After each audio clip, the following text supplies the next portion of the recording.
विभिन्न दाबी नहीं अंगनवाड़ी कर्मी विकोप कलाहांडी जिला केसिंगा ब्लॉक रे थिबा समस्त अंगनवाड़ी केन्द्र रे पोषण ट्रैक एफआरएस रे होथिबा समस्या सह अन्य समस्यार समाधान पई अंगनवाड़ी कर्मी माने बीडीओ सीडीपीओ माध्यम रे उपमुख्यमंत्री प्रभाती परिणाम उद्देश्य रे एक दाबी पत्र प्रदान करछंती।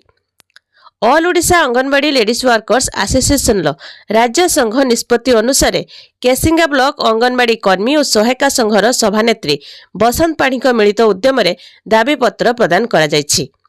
पोषण ट्रैक रे एफआरएस रे विभिन्न नेटवर्क समस्या, उन्नत मानर मोबाइल प्रदान, आधार सहित मोबाइल लिंक, फोटो मिसमैच हेबा, नेटवर्क पई सुव्यवस्था करबा, 3 मास को रिचार्ज बाबद को 900 टंका देबा, 6 मास को थरे फेस कैप्चर करबा पई विभागीय पक्षरु आदेश देबा, प्रति शनिवार रे किशोरी बालिका को 2टी सिझा अंडा एवं कंचा अंडा प्रदान करबा, जाळेनी काठर खर्च केउ अर्थरु खर्च करा जिवो ताहा स्पष्ट करबा, प्रति ब्लॉक रे निराकरण कमिटी गठन करबाकू जिलापाल को आदेश देबा, हिताधिकारी मानकू उन्नत मानर खाद्य जुगाई देबा, उन्नत मानर अंगनवाड़ी केन्द्र शौचालय निर्माण करबा, पानीय जलर व्यवस्था करबा, मृत्यु अंगनवाड़ी कर्मी और सहायिका मानकू तुरंत सहायता राशि प्रदान करबा।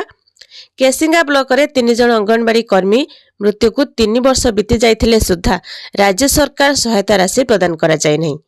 मृतकों परिवार को जनकू अंगनवाड़ी पदवी नियुक्ति देवाकू दाबी करछंती। एभली बहु समस्यार समाधान पई अंगनवाड़ी कर्मी माने उपमुख्यमंत्री उद्देश्य दाबी पत्र प्रदान करछंती।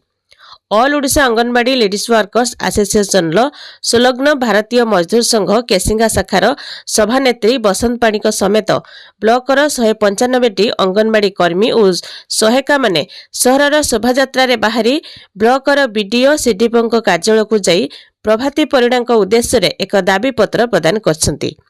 जदि एई सबु समस्यार समाधान करा न जाए यथाशीघ्र तेबे ब्लॉकर समस्त अंगनवाड़ी कर्मी माने आंदोलन करबाकू पछाइबे नहीं बोली अंगनवाड़ी कर्मी एवं सहायिका माने चेतावनी दैछंती।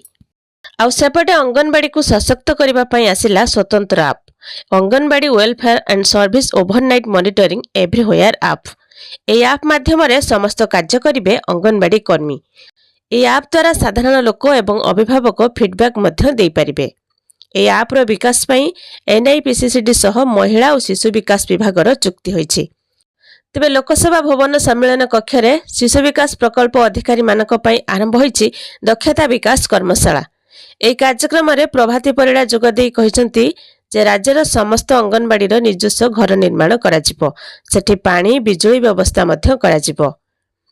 निज अंचल रे आसुथिबा अंगनवाड़ी सेंटर को सीडीपीओ माने आसीबे।